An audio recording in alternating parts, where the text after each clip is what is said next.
निज अनुभव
बिनु हरि भजन न जाहि कलेसा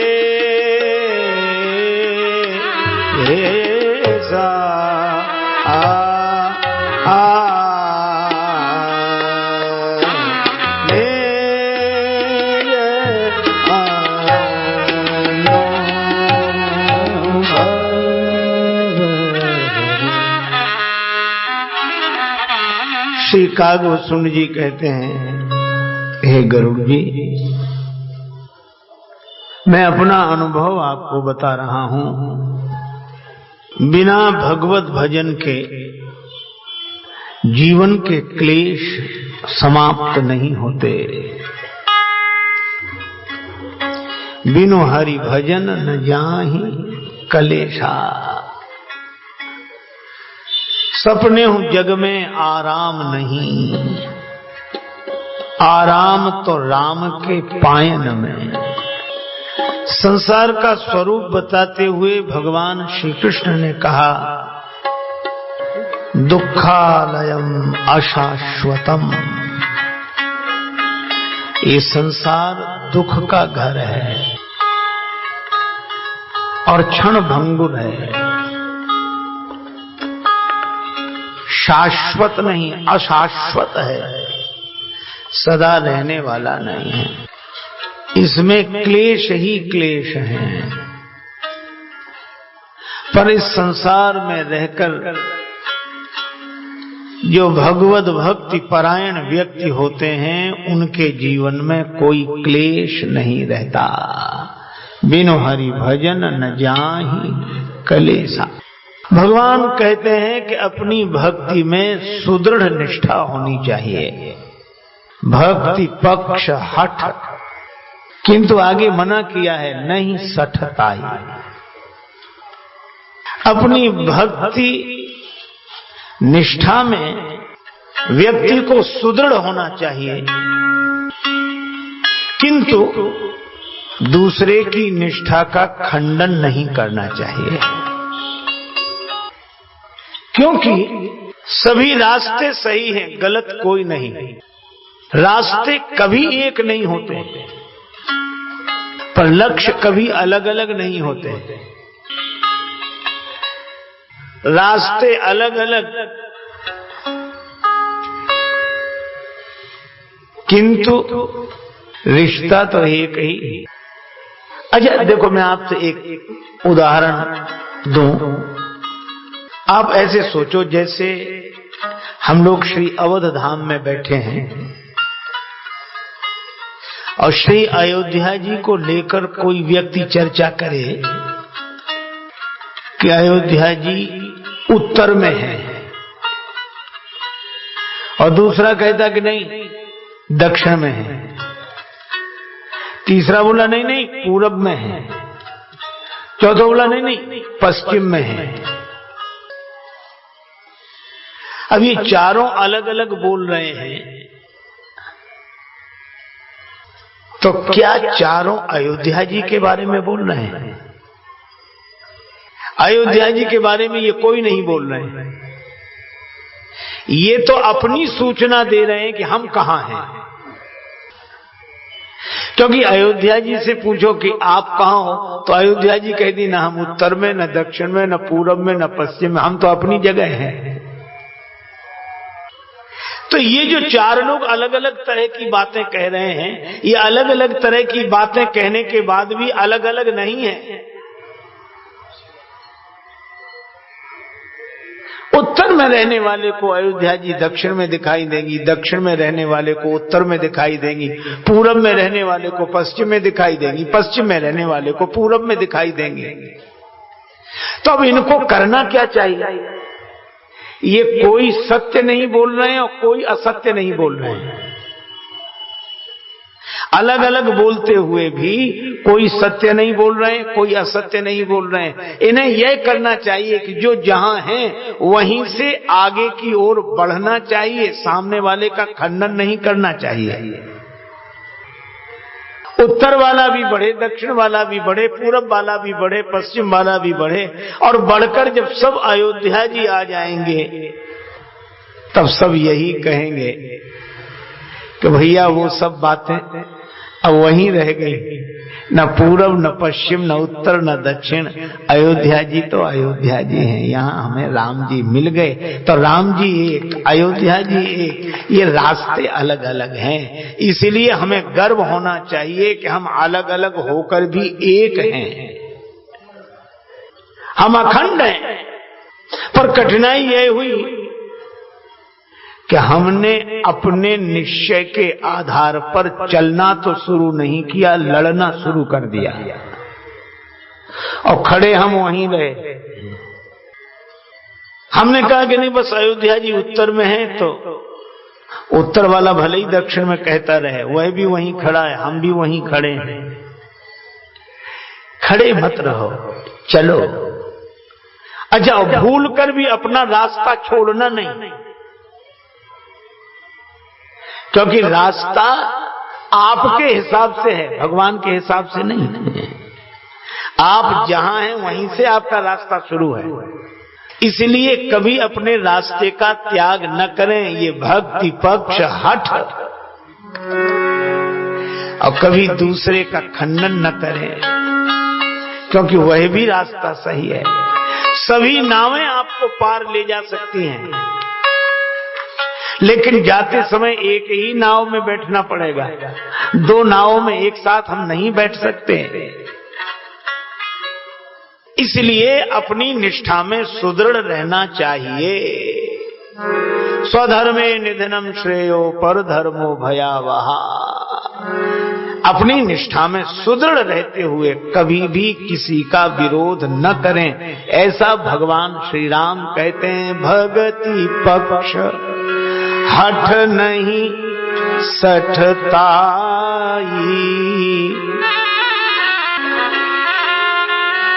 और कुतर्क से दूर रहकर दुष्ट तर्क सब दूर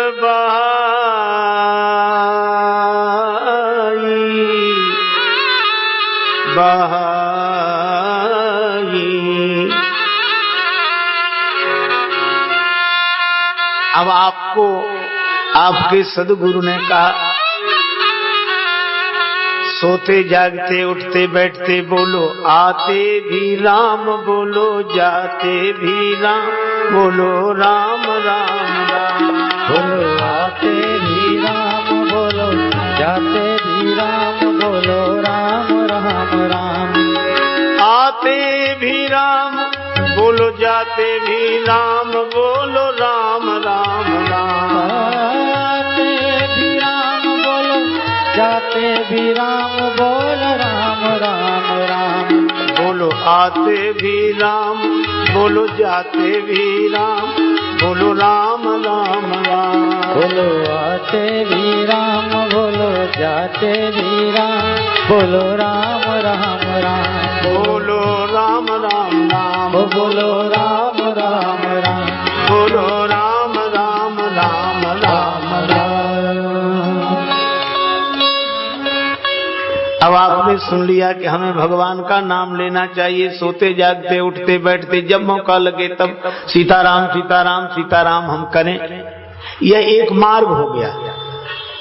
और आपने कहीं सुन लिया तो भगवान का नाम कैसे जपें? तुलसीदास जी ने कहा, भाए कुभाए अनख आलसु, नाम जपत मंगल दिशि दसो। आपका मन लगे न लगे, आप भजन में लगे रहो।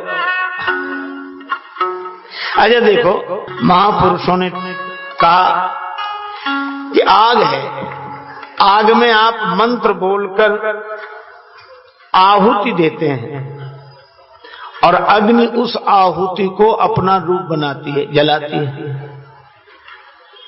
पूरे एकाग्रता से मंत्र से आप स्वाहा स्वाहा करते हैं तो अग्नि उस वस्तु को जलाती है।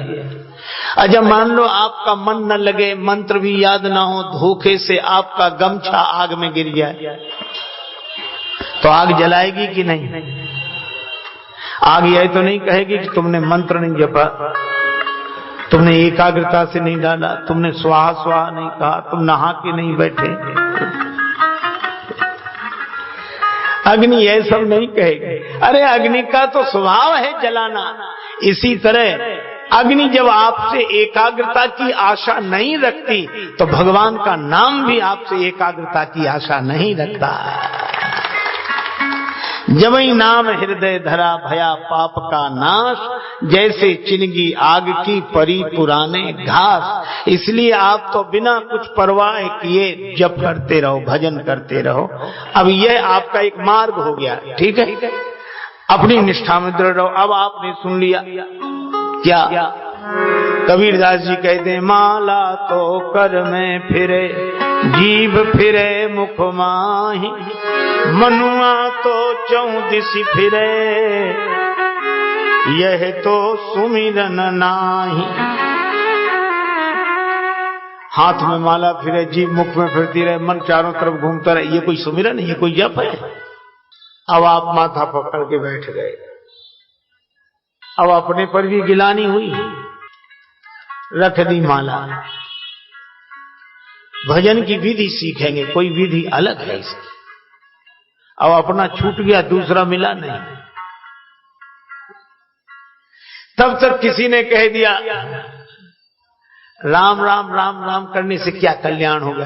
क्या शक्कर शक्कर बोलने से मुख मीठा हो जाएगा? शक्कर खाने से मुख मीठा होगा, शक्कर शक्कर बोलने से नहीं होगा। राम नाम कुछ अलग मर्म है, ये राम राम कहने से कुछ नहीं होगा। अब जितने ये कुतर्क आपको घेरते हैं और आप अपनी निष्ठा से डिग जाते हैं, ये सारे आप ऐसे समझें कि दुनिया भर के कुतर्क हमारी निष्ठा की परीक्षा करने के लिए हैं कि हमारी निष्ठा दृढ़ है कि नहीं। इसलिए कभी भी अच्छा उनको गलत भी मत कहो।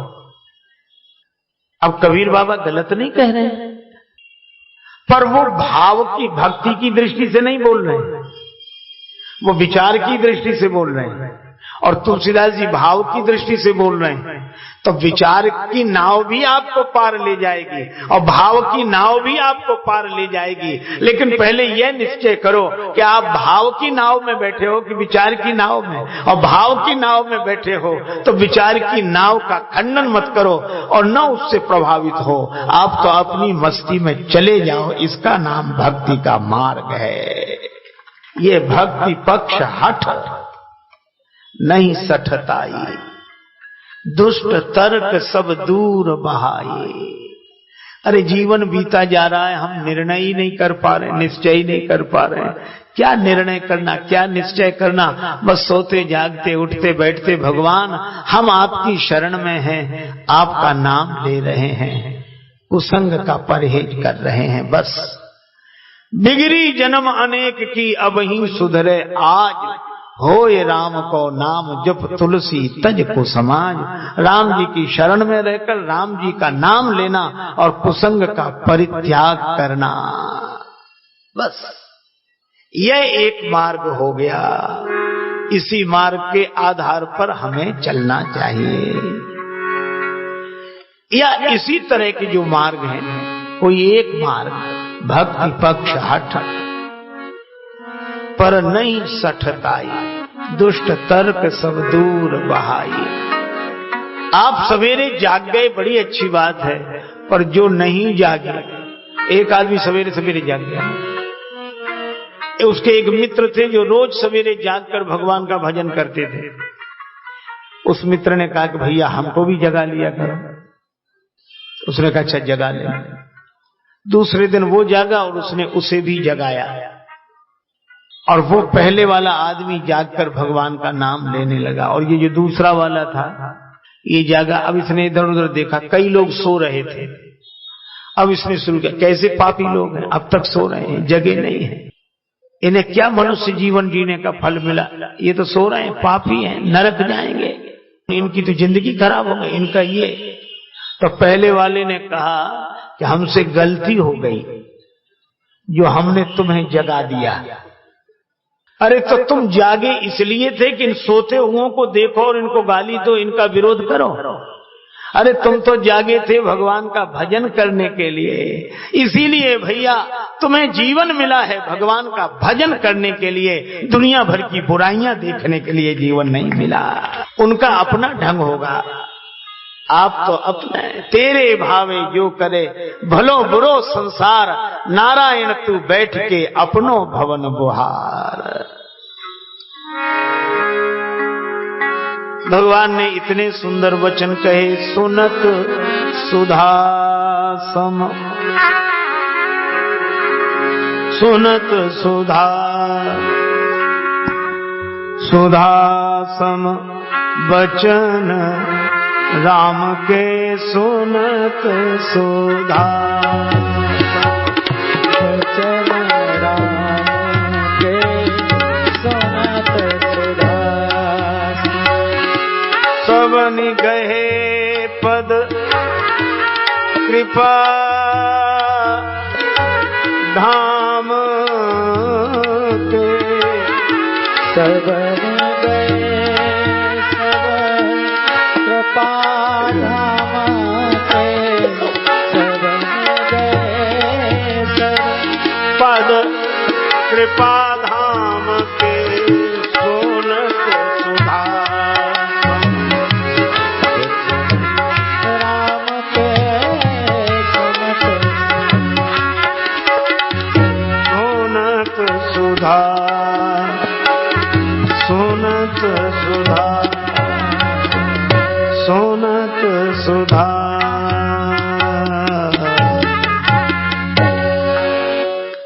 इस तरह भगवान अवधवासियों से सत्संग करते हैं।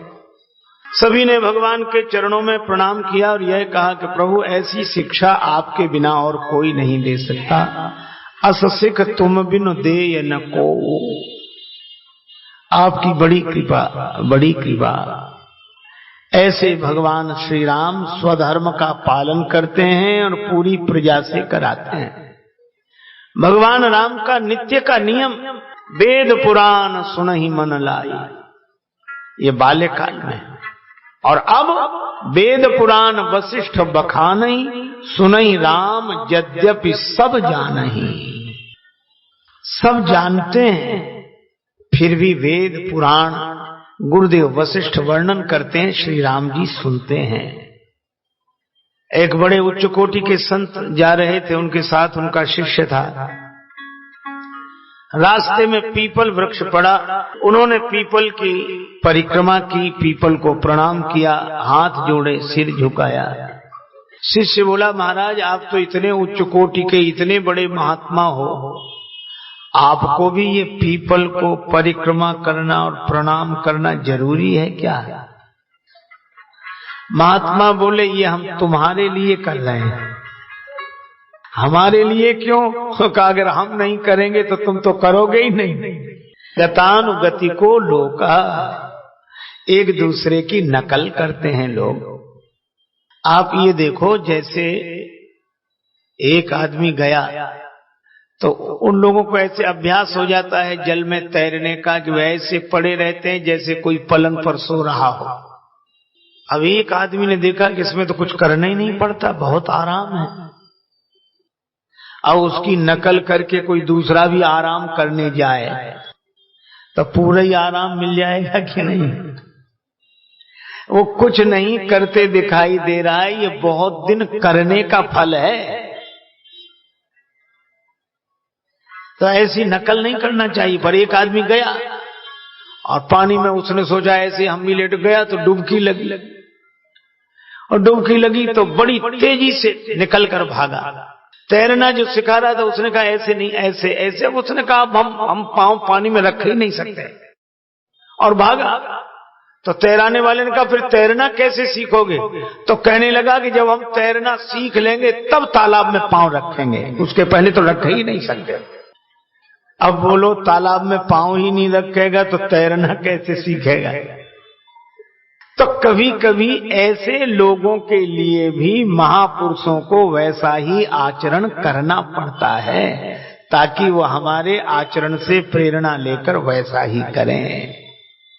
हम तिलक लगाएं तो वो भी तिलक लगाए, हम जप करें तो वो भी जप करे, हम आसन से बैठें तो वो भी बैठे।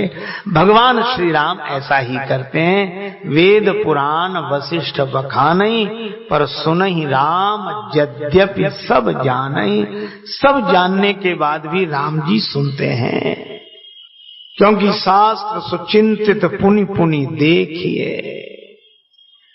शास्त्र कितना भी चिंतनीय हो, चिंतन किया जा चुका हो, तो भी बार बार देखना चाहिए। यह भगवान श्री राम की दिव्य दिनचर्या। वेद पुराण वशिष्ठ बखानई, सुनहि राम यद्यपि सब जानहि। एक दिन की बात, भगवान श्री राम अपने भवन में थे। तुलसीदास जी लिखते हैं,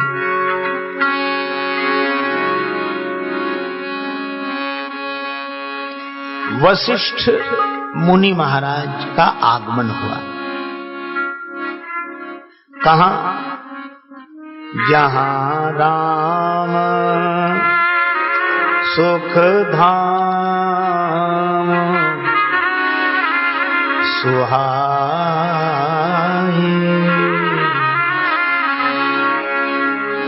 राम जी सुख के धाम हैं। जहां राम सुख धाम सुहाए। और ये राम जी का सुख धाम नाम वशिष्ठ जी नहीं रखा, सो सुख धाम राम अस नामा। सुख धाम नाम से आरंभ और उत्तरकांड में विश्राम, जहां राम सुख धाम सुहाए। राम जी सुख के धाम है। इसका अर्थ है, मैंने कहा भी था, घर घर में बिजली होती है, लेकिन हर एक घर बिजली घर नहीं होता। बिजली घर के कारण घर घर में बिजली। इसी तरह धाम धाम में सुख है, पर सब सुख के धाम नहीं है, बल्कि सुख धाम के कारण धाम धाम में सुख है।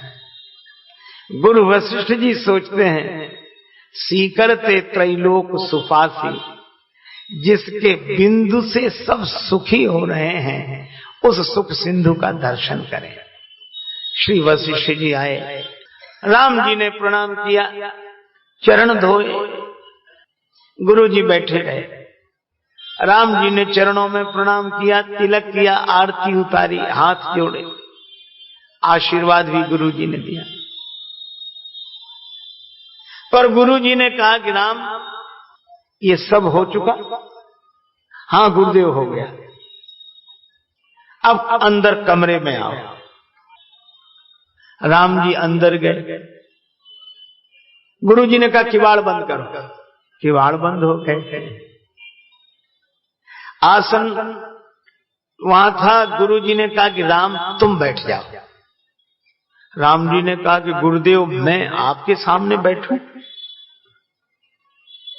वशिष्ठ जी ने कहा कि देखो ये स्टेज का प्रोग्राम नहीं है, ये मंच का कार्यक्रम नहीं है, ये तो पर्दे के पीछे का दृश्य है। ये पुरोहिती का कर्म मैं स्वीकार नहीं कर रहा था, क्योंकि उपरोहित्य कर्म अति मंदा, वेद पुराण सुमृति कर निंदा। बड़ा घोर कर्म है ये पौरोहित्य कर्म। अच्छा क्यों है? एक बार एक पंडित जी बैठे थे, परिवार भर ने पंडित जी को प्रणाम किया, चरण छुए। एक बेटा बैठा था, सो बुढ़िया आई। सो बुढ़िया ने 100 के 5 नोट निकाले, 500, और जो लड़का बैठा था उसके सिर पर ऐसे ऐसे किया, ऐसे सिर पर 5-7 बार ऐसे ऐसे किया और बोले ले पंडित जी। पंडित जी ने ले तो लिए, पर ये पूछा कि मैया ये ऐसे ऐसे क्या कर रही थी? ऐसे ऐसे ऐसे ये 5 बार ऐसे करके तूने हमें दिए, इसका क्या मतलब? बुढ़िया बोली महाराज इसका ये मतलब है कि इस लड़के की अलाय बलाय संकट पाप ताप सब तुम्हारी जुम्मे। बोलो कितना कठिन कर्म, सब स्वीकार करो।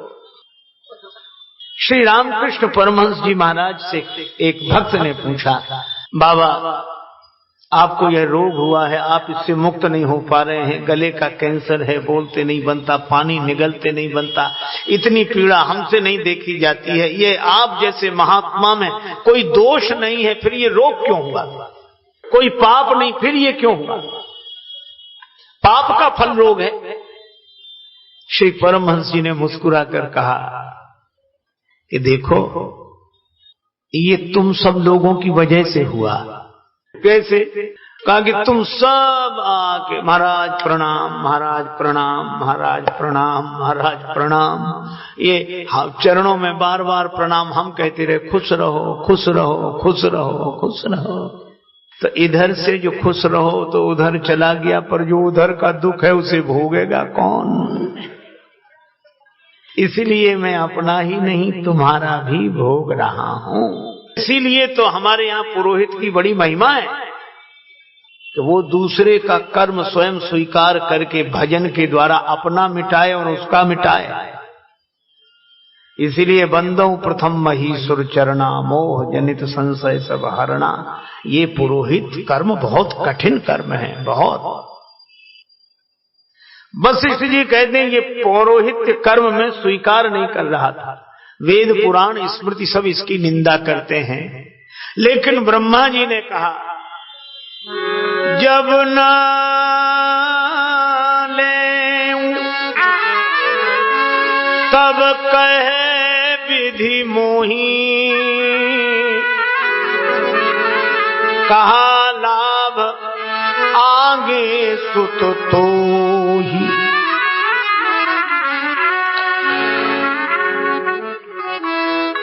तुम जिस कुल की पुरोहिती स्वीकार कर रहे हो उसी कुल में सच्चिदानंद भगवान श्री राम प्रकट होंगे, भगवान मिलेंगे तुम्हें। तो मैंने यह स्वीकार कर लिया, भगवान मिले तो यह मार्ग बड़ा अच्छा।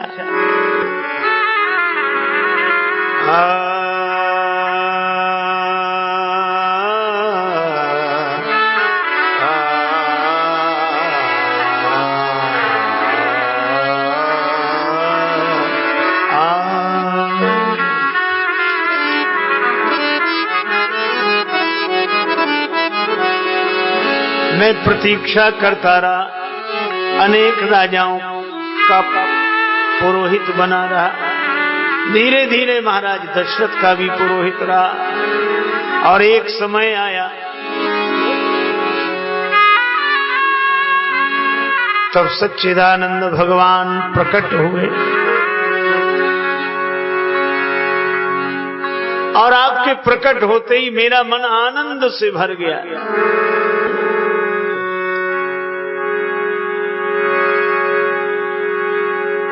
क्योंकि 4 पुत्रों का जन्म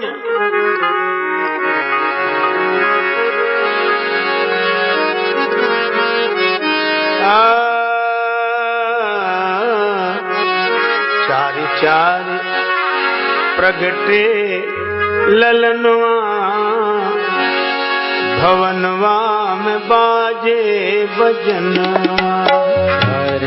चार प्रगटे ललनवा भवनवा में बाजे बजनवा। चार प्रगटे ललनवा भवनवा में बाजे बजनवा। चार प्रगटे ललनवा भवनवा में बाजे बजनवा। चार प्रगटे ललनवा भवनवा बाजे बजनवा।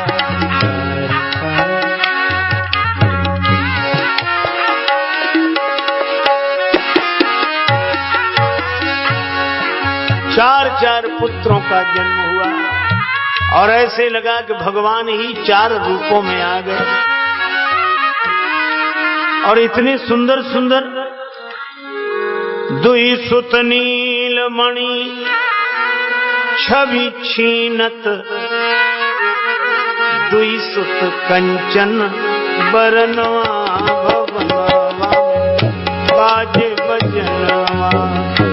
सुत कंचन बरनवा भवनवा में बाजे बजनवा। चार प्रगटे ललनवा भवनवा में बाजे बजनवा। चार प्रगटे ललनवा भवनवा में बाजे बजनवा।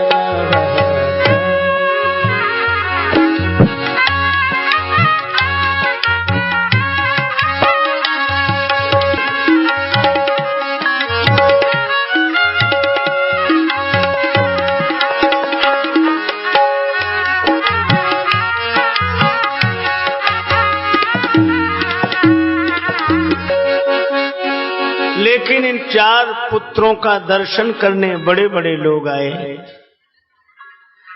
और सबने बड़े भक्ति भाव से प्रेम से दर्शन किया। पर मेरी विडंबना यह कि मैं जानता रहा कि तुम भगवान हो। मुझे समझ में आ गया कि तुम सच्चिदानंद प्रभु हो, लेकिन मैं तो तुम्हारे कुल का पूज्य था, पुरोहित था, इसलिए मुझे वही सब करना पड़ा। मैं तुम्हारा गुरु बना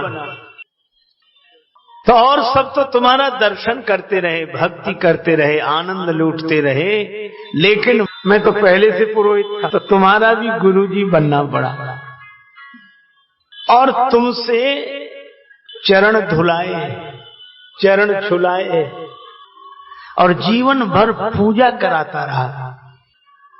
अच्छा एक बात बताओ श्री राम, क्या मैं नहीं जानता था कि तुम भगवान हो?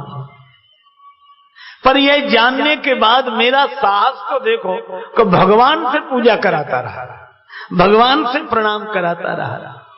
तुम्हें पता है जब तुम्हारा विवाह होकर आया, मुझसे महाराज दशरथ ने कहा कि कुछ मांग लो, यद्यप सब तुम्हारा ही है, पर पुरोहित हो तो कुछ मांग लो। मैंने नेग मांग लिया, पर क्या मांगा किसी को पता नहीं लगा। तुलसीदास जी कहते हमको भी पता नहीं। नेग मांग मुनि नायक लीना, पर नेग में मांगा क्या यह पता नहीं। तुलसीदास जी बोले लेकिन जो इन्होंने नेग में मांगा होगा वह लेकर ये जाएंगे, तो ये घर क्या लेकर जा रहे हैं हम देखेंगे। तो जब वशिष्ठ जी घर जाने लगे तो देखा क्या गया, उरधरी राम ही सीय समेता हरसि कीन्ह गुरु गवन निकेता। श्री सीताराम जी को हृदय में रखकर ले गए। तुलसीदास जी बोले बस यही नेक मांगा इन्होंने। ये दो चंद बसोर मेरे, ये दो चंद बसोर मेरे, ये दो चंद बसोर मेरे, ये दो चंद बसोर मेरे, ये दो चंद बसरथ सुतयरु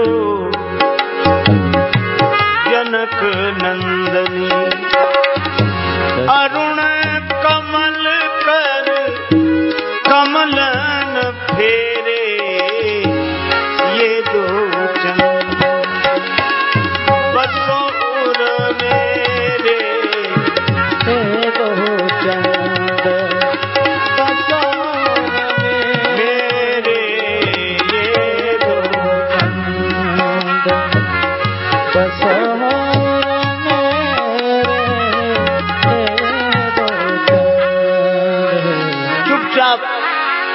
श्री राम जी आपकी और श्री जानकी जी की मूर्ति मन में बसाए रहा, हृदय में ध्यान करता रहा। लेकिन आपकी लीला में भूमिका तो पुरोहित की मिली थी, इसीलिए पूजा कराता रहा। आप प्रणाम करते रहे, मैं आशीर्वाद देता रहा। तो क्या मेरे इस अभिनय की सराहना नहीं करोगे? राम जी ने कहा गुरुदेव आपको प्रणाम है। गुरु जी बोले प्रणाम तो तुम बाहर कर चुके, अब मैं कर रहा हूं तुम्हें प्रणाम। एक बार वशिष्ठ मुनि आए, जहां राम सुख धाम सुहाए। वे यही कहते हैं, हे राम मैंने जीवन भर तुम्हारे गुरु का अभिनय किया है, तो इस अभिनय पर प्रसन्न होकर पुरस्कार में मुझे आप अपने चरणों की भक्ति प्रदान करो, यही मैं चाहता हूं। आपकी लीला में अभिनय किया है आपके गुरु जी का, और इतना साहस, तो अब आप भी कृपा करके अपने चरणों की भक्ति प्रदान करें। कबहु घटे जनि नेह, आपके चरण कमलों में सदा प्रेम रहे।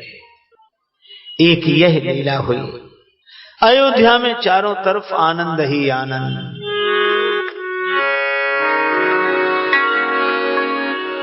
दुई सुत सुंदर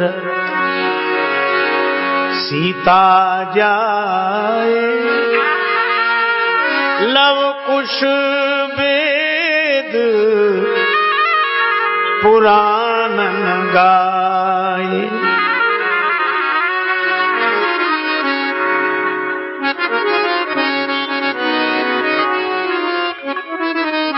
श्री सीता माता के वनगमन की कथा श्री तुलसीदास जी ने लिखी नहीं है। श्री रामचरितमानस का इस सत्य को स्वीकार नहीं करते हुए दिखाई देते हैं, लेकिन दूसरे का मत है तो खंडन भी नहीं किया। दो दो पुत्रों का जन्म सभी भाइयों के यहां हुआ तो भाइयों का नाम है। दुई दुई सुत सब भ्रातन के रे, भय रूप बलशील घनेरे। अजब प्राय बेटे का परिचय पिता के नाम से दिया जाता है। ये उनके पुत्र हैं, ये उनके पुत्र हैं, ये उनके पुत्र हैं। तो भाइयों के यहाँ जन्म लेने वाले पुत्रों का परिचय पिता के नाम से। दुई दुई सुत सब भ्रातन केरे। लेकिन श्री लव और श्री कुश के जन्म का वर्णन करते हुए तुलसीदास जी राम जी के नाम का उल्लेख नहीं करते। दुई सुत सुंदर सीता जाए, श्री सीता जी ने दो पुत्रों को जन्म दिया। और इसका आशय यह है कि अगर बेटी माता पिता के घर हो और बेटी बेटों को जन्म दे तो मायके वाले लोग पिता के नाम से बेटे का परिचय नहीं देते, बेटी के नाम से देते हैं कि उसके बेटे हैं। दुई सुत सुंदर सीता जाए, इस कथा को इस बहाने स्वीकार भी करते दिखाई देते हैं। और श्री सीता जी श्री वाल्मीकि जी के आश्रम में ऐसे नहीं जैसे पिता के घर बेटी का निवास होता है। पर तुलसीदास जी से विस्तार से पूछा गया कि आप और चेष्टा करके कुछ बताओ, तो तुलसीदास जी बोले, लव कुश वेद पुराणन गाए, वेद और पुराणों में इनका वर्णन है, सो आप पढ़ लेना, मैं तो बस इतना ही कहूंगा, आगे कुछ नहीं कहूंगा। क्योंकि तुलसी यदि साहस कर पाते तो पूरी धरती लिख जाती। श्री तुलसीदास जी महाराज कहते हैं, हमारे राम जी और श्री जानकी जी श्री अवध में हैं, सिंहासनासीन हैं, वे हमारे राजा हैं, वे हमारी महारानी हैं और हम उनके हैं। और श्री अवध में आनंद ही आनंद, आनंद ही आनंद, आनंद ही आनंद है। लेकिन भैया एक कवि ने बड़ी अच्छी बात कही। श्री सीता जी जब श्री वाल्मीकि जी के आश्रम में थे तो नतक ग्रीवा मिलान मुखा कृष्यकाय वैदेही को विराजमान देखा वट वृक्ष के नीचे। तो कुछ ग्राम में ललनाओं ने उन्हें पहचानना चाहा। कुछ देवियों ने कहा कि यह तो श्री सीता जी हैं, अपने पति और देवर के साथ इसी मार्ग से वन में गई थी, तो क्या इस बेचारी का वनवास अब तक पूरा नहीं हुआ? श्री सीता जी ने अपनी कथा सुनाई तो एक देवी ने कहा, कैसे के याद करी दुनिया जब राम ही लोक की लीक मिटैले। श्री सीता जी ने कहा, उन्होंने राजा के धर्म का निर्वाह किया है। का राजस धर्म निभैले भले रचिको नहीं दंपति प्रेम निभैले। दाम्पत्य प्रेम का निर्वाह नहीं हुआ। संग रहे सुख में दुख में पति और पत्नी अस वेद बतैले। तो गड़बड़ी कहां हुई? उन देवियों ने कहा कि ओ बन गईले, वनवास राम जी का हुआ था, तुम्हारा नहीं, तुम उनके वनवास में शामिल हो गए। ओ बन गईले तो तू बन गईलू, और तू बन आईलू वो काहे ना आईले। उनके वनवास में आप तो सम्मिलित हो गई, आपके वनवास में वो क्यों नहीं सम्मिलित हुए? श्री सीता जी ने कान पर हाथ रख लिया, मैं कुछ नहीं सुन सकते। उन ग्राम में ललनाओं ने कहा कि महर्षि वाल्मीकि जी फैसला करेंगे। वाल्मीकि जी महाराज के पास जब बात गई तो श्री वाल्मीकि जी ने कहा, राम हो या रावण हो, बलि चाहे बामन हो, यश अपयश शेष जग में रहेंगे। जब जब चर्चा चलेगी श्री राम जी की, सिया जी की महिमा में तृण के सम बहेंगे। आगे आगे राम सदा पीछे पीछे सिए चली, अब आगे आगे सिय राम पीछे ही रहेंगे। राम सीता कोई ना कहेगो, सब सीताराम सीताराम कहेंगे। लंका में सताते रहे क्रूर आतताई वृंद, बाल किंतु चिंता की कृपा की ना कृपान की। राम जी गए थे वन एक बार जीवन में, किंतु वनवास गई दो दो बार जान के। यह कथा यद्यपि रामचरितमानस में नहीं है, पर लोक चर्चा का विषय है। इसमें मैं केवल एक बात आपसे कहना चाहता हूं, वह यह कि आज तक लोग बिना सोचे समझे ये राम जी ने गलत किया, ये राम जी ने गलत किया, श्री राम ने ये गलत किया, सीता जी को निकाल दिया और ये ऐसे ऐसे। लेकिन एक बात मैं बताऊं आपको, यह राम जी के अनन्य प्रेम का उदाहरण है। श्री सीता जी पर दोष लगाने वाले कुछ लोग, भगवान श्री राम अग्नि परीक्षा ले चुके हैं, जानते हैं। राम जी ने सोचा कि अगर मैं कहूं कि नहीं, मैं किसी की परवाह नहीं करता, मैंने खुद देखा है, तो श्री सीता जी कभी निष्कलुष नहीं हो सकेंगे। लोग यही कहते रहेंगे, वो तो बड़े घरों की बात है, राजाओं की बात है, वो तो बात को वहीं दबा दिया, फिर हल्ला ही नहीं मचने दिया और चर्चा नहीं कर, और उनको डांट दिया और ऐसे कर दिया। तो श्री सीता जी जनमानस में समुज्वल पक्ष उनके चरित्र का नहीं रहेगा। तो राम जी ने सोचा एक काम करें, क्या ये कलंक चाहे मुझे लग जाए पर श्री सीता जी निष्कलुष हो जाएं। और सीता जी का त्याग किया तो सारी दुनिया कहने लगी सीता जी परम पवित्र, राम जी की गलती, राम जी की गलती, राम जी की गलती। और राम जी ये सुनकर बड़े प्रसन्न होते हैं कि मुझे भले ही कलंक मिले पर श्री सीता जी की निर्दोषिता सर्वत्र साबित हो जाए। ये राम जी के प्रेम का अद्भुत उदाहरण है। और यह प्रेम का उदाहरण यही नहीं, कई जगह आप देखेंगे। वन में गए तो श्री सीता जी थक गई। पुरते निकसी रघुवीर बधु धरि धीर दये, मग में डग द्वय झलकी भरी भाल कनी, जलकी पुट सूख गए मधुरा धरवय। राम जी ने देखा कि सीता जी श्रमित है, तो राम जी ने लक्ष्मण का, लक्ष्मण तुम जल ले आओ। और राम जी बैठकर कांटा निकालने लगे। अब अपने चरण में कोई कांटा लगा हो तो देर तक थोड़ा ही निकालेगा। कांटे को तो जितनी जल्दी निकाल ले उतनी पीड़ा कम होगी। पर श्री राम जी बैठ विलंब लो कंटक काढ़े, बड़ी देर तक कांटा निकालते। क्यों? इसलिए कि कांटा जल्दी निकल जाएगा तो श्री सीता जी कहेंगे कि चलो। और कांटा जितनी देर तक नहीं निकलेगा उतनी देर तक श्री सीता जी को विश्राम मिल जाएगा। तुलसी रघुवीर प्रिया श्रम जानिके, बैठ विलंब लो कंटक काढ़े। जहाँ प्रेम का ऐसा अद्भुत उदाहरण हो वहाँ क्या श्री राम जी के बारे में ऐसा कुछ सोचा भी जा सकता है?